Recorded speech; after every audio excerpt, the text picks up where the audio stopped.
यहाँ के युवाओं ने मोतिहारी का भविष्य फिर से एक बार लिख दिया है। देश में 400 पार और मोतिहारी होगा 4 लाख पार।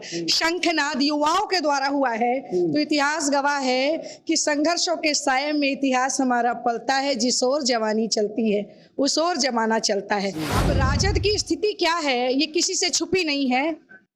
सारे पंजीकृत अपराधी उसी पार्टी में मौजूद हैं। तो उनके बारे में विश्लेषण करके मैं कुछ ज्यादा उन्हें और फुटेज देने का प्रयास नहीं करूंगी। देखिए, जाति में जो बांटने का काम जो ये राजद और ये इंडिया और घमंडिया गठबंधन कर रही है ना, इनके ये मंसूबे कभी पूरे नहीं होंगे जब युवा इतने जागरूक है। तो आप समझ सकते हैं। देखिए, लोकसभा चुनाव को लेकर सभी पार्टियां प्रचार प्रसार में जुटी है। अभी हम मोतिहारी के बापू सभागार में मौजूद है।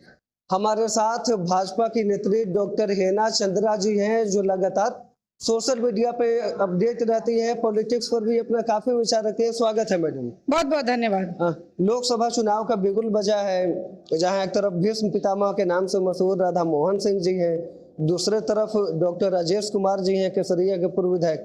किस तरह से अब की बार लड़ाई होने वाली है पूर्वी चंपारण में? देखिए, पूर्वी चंपारण में जो देश में तो शंखनाद पहले ही हो गया था, और आज के इस कार्यक्रम में यहाँ के युवाओं का जो जुनून था, जो उत्साह था, आपने देखा होगा जितना जुनून और जज्बे के साथ यहाँ युवा भारी से भारी संख्या में मौजूद थे। तो यहाँ के युवाओं ने मोतिहारी का भविष्य फिर से एक बार लिख दिया है। देश में 400 पार और मोतिहारी होगा 4 लाख पार। शंखनाद युवाओं के द्वारा हुआ है। तो इतिहास गवाह है कि संघर्षों के साये में इतिहास हमारा पलता है। जिस ओर जवानी चलती है उस ओर जमाना चलता है। तो युवाओं के द्वारा मोदी जी के नाम का जयघोष आपके कानों में, मुझे लगता है अभी तक वो एको कर रहा होगा, गूंज रहा होगा।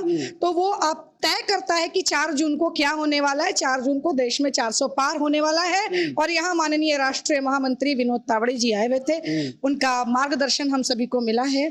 तो सभी ने बहुत ही उत्साह के साथ, सारे नए voters, all first time voters, सारे सोशल मीडिया इन्फ्लुएंसर्स, एवरीबॉडी भारी से भारी संख्या में, ऐसे विपरीत मौसम में आपने देखा कि जब दिन में भी रात नजर आ रहा था, ऐसा मौसम था। इसमें इतनी भारी संख्या में युवाओं का उपस्थित होना और इतने पेशेंस और परसिवरेंस के साथ बैठ करके सुनना, ये कहीं ना कहीं उनके उत्साह को और मोदी जी के प्रति उनके समर्पण को और समर्थन को पुरजोर तरीके से दर्शाता है। दूसरा विपक्षी जो कैंडिडेट हैं कह रहे हैं कि 4 लाख से हम तो इनको हरा देंगे, राधा मोहन जी को। अच्छा, कुछ तो लोग कहेंगे, लोगों का काम है कहना, कहते रहे, लोकतंत्र है, कहने की अभिव्यक्ति की आजादी है, उन्हें भी बोले, कोई दिक्कत नहीं है हमें। लेकिन यहाँ चुनाव जरूर है, कोई चुनौती नहीं है। राजद में बड़ी टूट हुई है मोतिहारी में। जो केसरिया के विधायक प्रत्याशी थे 2020 में, कुशवाहा जी आ गए हैं, बीजेपी ज्वाइन कर लिए। सबसे बड़ी बात है कि राजद जो है, अब राजद की स्थिति क्या है ये किसी से छुपी नहीं है। सारे पंजीकृत अपराधी उसी पार्टी में मौजूद हैं। तो उनके बारे में विश्लेषण करके मैं कुछ ज्यादा उन्हें और फुटेज देने का प्रयास नहीं करूंगी। कोई जरूरत नहीं है उनको विश्लेषण करने का।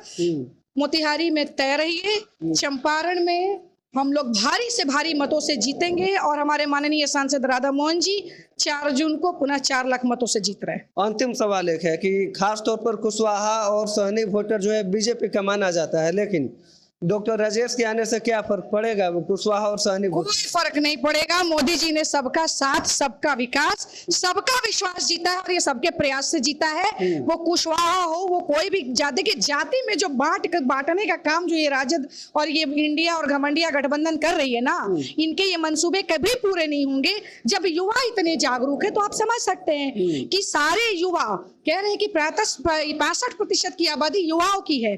और ये सब जात में बांट के जो दिग्भ्रमित करने का और गुमराह करने का काम जो ये लोग कर रहे हैं, ये लोग अपने मंसूबे में कभी भी सफल नहीं होने वाले हैं। आप तय रहिए ना भाई, 4 जून को मिलिएगा हमसे दोबारा। कौन सा चैनल है? सत्याग्रह लाइव। तो सत्याग्रह लाइव पे मैं पुनः 4 जून को आऊंगी, आप मेरे पास आइएगा। मैं फिर से बोलूंगी और दुगनी तेज स्वर में बोलूंगी। मैं हमेशा बोलती चली आई हूँ और इसी के लिए मैं जानी भी जाती हूँ। इसलिए आप फिर आइएगा 4 जून को, मैं फिर बोलूंगी। और पुनः राधा मोहन सिंह भारी से भारी मतों से जीत रहे हैं और दोबारा चंपारण से फिर से कमल खिलेगा। चंपारण में इतनी तेज बारिश में इतना कीचड़ फैला, कमल तो खिलना ही है। चलिए, आप डॉक्टर हेना चंद्रा को सुन रहे थे। अपना राय कमेंट बॉक्स में साझा कीजिएगा। बहुत बहुत धन्यवाद।